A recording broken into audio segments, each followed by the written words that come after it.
Hello, and thank you so much for joining me tonight for some Saturday night crafting. This is really fun. This is another one where I've been playing with glue and having fun and trying to do some cheap and cheerful card making. Tonight's focus is going to be some Christmas cards, but you can do this with whatever stamps you've got in your stash. I'm going to use glue, I'm going to use a sponge, I'm going to use a toothbrush. I do use some baking paper as well. There are a lot of options of what you can do with this fun little technique. This starts off looking like it's going to be a resist technique, but it's not a resist technique because we're using really cheap PVA glue and we want the glue to absorb the color. So we're going with not a resist, but kind of just a texture. We want to have a cool textured background. I'm starting with a plain card base. So this card base is the exact same color as my normal cardstock that I use for my card bases. Sorry, this is a card front panel, not a card base. So this is just an A4 sheet cut into 4, and that's what I'm using. I'm going to trim them down later, you'll see, so that they can be a panel on the front of my card. So here you can see all I'm doing is taking my sponge, wetting it with glue, and just swiping across. Then I'm going for some dabbing. So here you can see me just dabbing on the glue. I am going for a nice thin layer of glue. I'm not going for big, bulky, blobby glue. I don't want texture in the sense that you could feel the texture. I want the texture to be there that you can see. So I want minimal glue so it has fast dry time, and I want minimal glue so my cardstock doesn't warp, and I don't want the texture of the glue. I want it to appear texturized, if that makes sense. And the whole point of this is so I can do some quick card making. So I did this today on Saturday. I spent the day in my office. My husband's giving me a little birthday treat. So my birthday's coming up on Monday, so I thought I would have some fun and just play around in the office and hang out. Plus we had the kids home all week for half term, so it's been hectic and I've been very busy with them. So I just had fun today.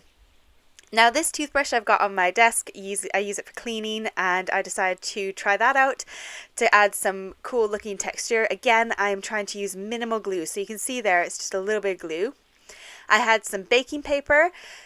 You could use wax paper, that works as well. And I'm just going to scrunch that up to give a bit more texture again. Again, I am going for minimal glue because I want it to dry quickly. So I did this and then went and had some lunch, came back and carried on with my project. So I did a whole load of these. I think I did about 15, maybe 20 in the end. You know me, I go big or go home. Like I've got to have lots of fun and I get really carried away. So here it's all dry now and ready to go. And all I'm going to do, I did start out by using a brush, or you could use like a sponge dauber type thing, and it was just too long and I was getting too bored. So I just went for direct onto the paper or the cardstock and just started swiping my ink pad all over. And of course this saturates the cardstock really well, so you do have to wait a bit longer for it to dry, but it was just so much less faffing than doing it with a brush or a sponge dauber or something like that. So I did some distress inks and I liked how it looked. And I wanted to see what I could do with the distress oxides. So you saw originally that it does resist it a bit, but it does take on the ink. Whereas the distress oxide, you're like, where is it? I can't see it. This kind of sucks. And I'll share with you what I do in a minute. So here are my panels all done. These are all the distress inks, I believe. I don't think any of them are oxides. I think they're all the distress inks. I left them to dry. None of the ink is coming off. And you can see it's kind of resisted the ink a little bit, but it's also absorbed that ink. And that's what I wanted. I wanted the color to stay there. Now this one, really difficult to see that glue. So I'll show you what I do in a minute. Here's my distress oxides where we've just lost the glue altogether. And we're going to bring in water and we're going to pull that glue through and you'll be able to see it, but you'll be able to see the fun color. So today's video is all about creating that texture in the background. Now distress oxide inks are really fun because they some of them have sort of a layer to them. So when you remove it, you can see the color tones that go into making that one color. So you can see there's yellow there now and a bit of blue, and you get the green, and it's really quite cool. Another way you can do it, so if you don't want to splash water on, another way you can do it is to wet a sponge, or maybe use a baby wipe or a wet cloth, and just rub some of the ink off. So I'm just getting my sponge a bit wet. I did go and get myself a little bowl of water to do the rest of them because I was like, oh, this doesn't work so well when I'm just spraying my sponge. But all I did was swipe over it with my sponge. And then you can see when I'm drying it here, I'm just speeding up the process so you can see what it looks like. You can now see that glue come through. You can see that the purple glue is there. You can see that texture that we created in the background, which is quite fun. So I did that on my oxide ones. Now there's my snack to the right. And we did pumpkin carving, and so I obviously roasted the pumpkin seeds and kind of had it in the shot, sorry. So here's normal distress ink. And these ones weren't very clear. So here I went and wetted a few of my sponges, and I'm just dragging that sponge over the top. My sponges are clean. I do wash them, and then I put them in a little jar, so they are stained, but they are clean. So you can see that glue really pop through and the color really pop through when you go ahead and remove some of that color. Now, I went ahead and made all those backgrounds and then was like, ooh, I want some red as well because I'm doing Christmas cards. So I went ahead and did a few more, had a bit more fun, and used my Distress Oxides because I realized the Distress Oxides were really fun by this point. And you got a lot of different kind of color and dimension and character to them just from using the oxides themselves. So all I'm doing here is just plowing through some more, watching my TV as well in the background. So here's my one dried. This was the peeled paint one. You can see the sort of tones of green in there. And there's my wet little sponge. And again, you can just go ahead and rub that ink. So all I did was just go across it with my wet sponge and kind of lift and activate the oxides. Now you do have to let it dry because it does reactivate the glue as well, so it can be a bit sticky, but again you're waiting for it to dry anyways because you've used the water to sort of activate it. Now you can see the glue, I've sprayed it, you can see that glue kind of popping through. You could then take a little towel, lift off some of that water, then you get the effects of the glue and the oxides and how they all look. The other thing you can do is you can spray it with some water and just leave it and not touch it, not lift any of the water. So you can see the glue's kind of resisting the spray of the water, but it does start to absorb the water as well. So you get the tones from the oxides showing their effect through that. I don't think any other ink pads will do this unless they're hybrid ink pad. The oxides are really fun. If you leave them to just dry naturally, you get cool effects. So there's those three that we just did. The one where I wiped it off, and then the two where I just sprayed and left it. And we're going to create some cards out of these three. And then you'll see my other samples at the end of what I did with a few more of them. I didn't finish all of them because I always make too many that I don't have the time to finish them. But I had such a good time doing the backgrounds and creating the technique anyways. So I'm going to trim these down, as I said, so I can put them onto a card panel. So there's the card panel. I've done metallic card panels, these 2 golds and a holographic. Really hard to see on camera because the lights just reflect it. And that's what I'm going to use as my sort of background layer, and then I can put that onto my card base. I went ahead and got myself some new Christmas stamps. I felt like I wanted a couple more in my stash, and I found these ones on CraftStash and I love them. So these arrived last week. And they are so much fun. You're going to see I'll use these on these few cards here. So I'm going to use my stamp platform so I can stamp a couple times if I need to. I wasn't sure how the glue would react with my ink pads. Now the glue, because it is glue, kind of resists a little bit in the sense that it doesn't dry and absorb your ink very quickly.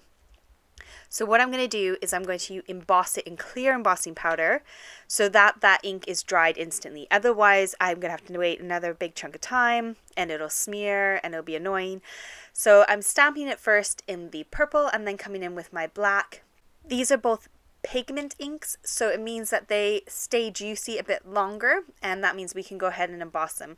And I'm just going to use a clear embossing powder over the top, and that embossing powder will stick just to my ink because I used my embossing buddy first. So there's a little anti-static powder bag which you saw me use at first.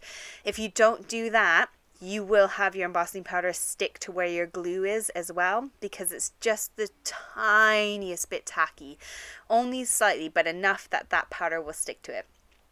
So I come in with my heat tool, heat set it, and then you can see my ink actually allowed for the colors underneath to show through, which is really cool. So you can still see that texture right through the Mary.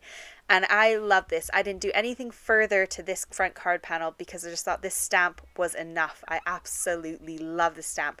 That was so quick and so fast, and I think that will be another one of my sets of cards that I'll probably make to give out.